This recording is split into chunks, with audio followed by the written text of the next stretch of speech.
Hi, ഞാൻ ആദിഷ്. ഇന്നത്തെ വീഡിയോയിലൂടെ നമ്മൾ ഡിസ്കസ് ചെയ്യാൻ പോകുന്നത് എല്ലാവർക്കും അറിഞ്ഞിരിക്കേണ്ട, എല്ലാവരും അറിയാൻ ആഗ്രഹിക്കുന്ന, വളരെയധികം ക്യൂരിയോസിറ്റി ഉണ്ടാക്കുന്ന ഒരു ടോപ്പിക്കാണ്. എന്താണെന്നല്ലേ, ഒരു വ്യക്തി നുണ പറയുമ്പോൾ അത് നമുക്ക് എങ്ങനെയാണ് മനസ്സിലാക്കാൻ സാധിക്കുക എന്നുള്ളതാണ്. എല്ലാവർക്കും എൻ്റെ പുതിയ വീഡിയോയിലോട്ട് സ്വാഗതം. ഒന്നാമത്തെ കാര്യം എന്ന് പറയുന്നത്, നുണ പറയുന്ന സമയത്ത് അത് ശീലമായവരെ സംബന്ധിച്ചിടത്തോളം പ്രത്യേകിച്ച് ആങ്സൈറ്റിയോ മറ്റോ ഒന്നും ഉണ്ടാവത്തില്ല. പക്ഷേ ആദ്യമായിട്ടാണ് അല്ലെങ്കിൽ ഇടയ്ക്കിടയ്ക്കൊക്കെ നുണ പറയുന്ന ആളുകളെ സംബന്ധിച്ചിടത്തോളം പറയുന്ന സമയത്ത് ആങ്സൈറ്റി ഉണ്ടാവും. അപ്പോൾ ഈ ആങ്സൈറ്റിയുടെ ഭാഗമായിട്ട് അവർ ഈ കൈകളൊക്കെ ചലിപ്പിക്കുന്നത് വളരെ എൻറ്റയർലി ഡിഫറെൻ്റ് ആയിട്ടായിരിക്കും. അപ്പോൾ അവരുടെ ഹാൻഡ്സിലോട്ടൊക്കെ ജസ്റ്റ് ഒബ്സർവ് ചെയ്ത് കഴിഞ്ഞാൽ നമുക്ക് മനസ്സിലാക്കാനായിട്ട് സാധിക്കും. നിങ്ങൾ സാധാരണ കാണാത്ത രീതിയിലുള്ള എന്തെങ്കിലും ആങ്സൈറ്റി റിലേറ്റഡ് ആയിട്ടുള്ള സൈൻസ് ഉണ്ടോ എന്നുള്ളത് നോക്കുക. അതുപോലെ തന്നെ അറിയാതെ തന്നെ അവർ ഹെയറിൽ ടച്ച് ചെയ്യുക, ഹെയറിൽ കളിക്കുക, അങ്ങനെയുള്ള കാര്യങ്ങളൊക്കെ ചെയ്യുന്നുണ്ടോ ഇല്ലയോ എന്നുള്ളത് നോക്കാം. ചില ആളുകളുടെ ശീലമാണിത്. ശീലമല്ലാത്ത രീതിയിൽ എന്തെങ്കിലും സൈൻസുകൾ കാണാൻ പറ്റുന്നുണ്ടോ എന്നുള്ളത് നോക്കാം. അപ്പോൾ ഒബ്സർവ് ചെയ്യേണ്ട രണ്ട് കാര്യങ്ങൾ അവരുടെ ഹെയറും ഒന്ന് ഹാൻഡ്സും ആണ്. അതുപോലെ തന്നെ രണ്ടാമതായിട്ട് എടുത്തു പറയുന്ന പ്രധാനപ്പെട്ട ഒരു കാര്യം എന്ന് പറയുന്നത് ഐ കോണ്ടാക്റ്റ് ആണ്. നിങ്ങളോട് സംസാരിക്കുന്ന സമയത്ത് കറക്റ്റ് പ്രോപ്പർ ഐ കോണ്ടാക്റ്റ് തരുന്നില്ലേ ഇല്ലയോ എന്നുള്ളത് നോക്കുക.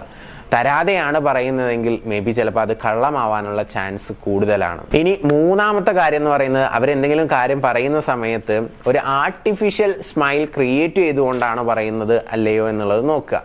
ആർട്ടിഫിഷ്യൽ സ്മൈലാണോ അല്ലയോ എന്നുള്ളത് എങ്ങനെയാണ് മനസ്സിലാക്കാൻ സാധിക്കുക?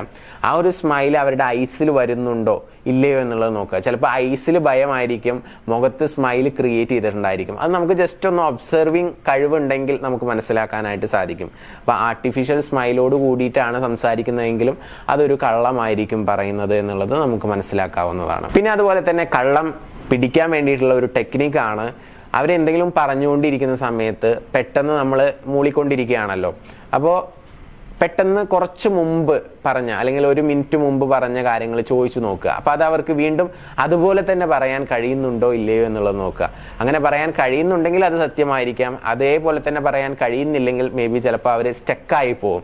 അങ്ങനെ സ്റ്റക്കായി പോകുന്ന ഒരു നിമിഷം ഉണ്ടെങ്കിൽ നമുക്ക് അവിടെ വെച്ച് പിടിക്കാനായിട്ട് പറ്റും അത് കള്ളമായിരിക്കും എന്നുള്ളത് മനസ്സിലാക്കുക. പിന്നെ അതുപോലെ തന്നെ ഇമ്പോർട്ടൻ്റ് ആയിട്ടുള്ള മറ്റൊരു പ്രധാനപ്പെട്ട കാര്യം, നിങ്ങളോട് എക്സ്പ്ലെയിൻ ചെയ്യുന്ന സമയത്ത് ഡീപ്പായിട്ടൊന്നും പറയുന്നില്ല. ജസ്റ്റ് എന്തെങ്കിലും ഒന്ന് അവിടെ ഇവിടെയും തൊടാതെ, ഇപ്പോൾ എവിടെയായിരുന്നു എന്ന് ചോദിക്കുന്ന സമയത്ത് ഞാൻ ഫ്രണ്ടിൻ്റെ വീട്ടിലായിരുന്നു.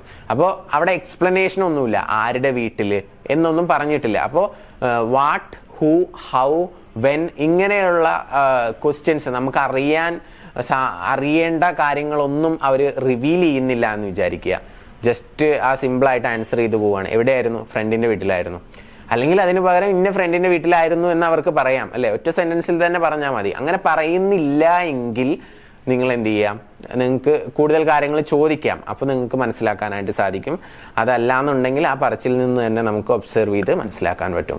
പിന്നെ അതുപോലെ തന്നെ അടുത്തൊരു പ്രധാനപ്പെട്ട കാര്യം എന്ന് പറയുന്നത് ഓവർ എക്സ്പ്ലനേഷൻ. നിങ്ങളൊന്നും ചോദിച്ചിട്ട് തന്നെ അല്ല, ചോദിക്കാതെ തന്നെ എവിടെയായിരുന്നു എന്ന് പറയുമ്പോൾ, ഇപ്പോൾ ഫ്രണ്ടിന് ഇന്ന ആളുടെ വീട്ടിലായിരുന്നു, പേര് മെൻഷൻ ചെയ്തുകൊണ്ട് പറഞ്ഞാൽ മതി. പക്ഷെ ഇന്ന ആളുടെ വീട്ടിലായിരുന്നു, ഞാൻ അവിടെ ചെന്നപ്പോൾ ഇന്ന ആളുകൾ ഉണ്ടായിരുന്നു, ഞാൻ അവരോടൊക്കെ സംസാരിച്ചിരുന്നു, ഇങ്ങനെ ഡീറ്റെയിൽഡ് ആയിട്ട് ഓവർ എക്സ്പ്ലെയിൻ ചെയ്യുന്നുണ്ടെങ്കിൽ, നിങ്ങൾ ചോദിക്കാതെ തന്നെ എക്സ്പ്ലെയിൻ ചെയ്യുന്നുണ്ടെങ്കിലും അത് കള്ളമാണ് എന്നുള്ളത് നമുക്ക് മനസ്സിലാക്കാനായിട്ട് സാധിക്കും. പിന്നെ അത് കൂടാതെ ഐസുമായി റിലേറ്റഡ് ആയിട്ടുള്ള കുറേ കാര്യങ്ങളുണ്ട്. ഇപ്പോൾ നമ്മൾ എന്തെങ്കിലുമൊക്കെ കൺസ്ട്രക്ട് ചെയ്ത് പറയുകയാണെന്നുണ്ടെങ്കിൽ സ്വാഭാവികമായിട്ടും നമ്മുടെ ഐസ് റൈറ്റ് സൈഡിലോട്ടായിരിക്കും പോകുന്നുണ്ടായിരിക്കുക.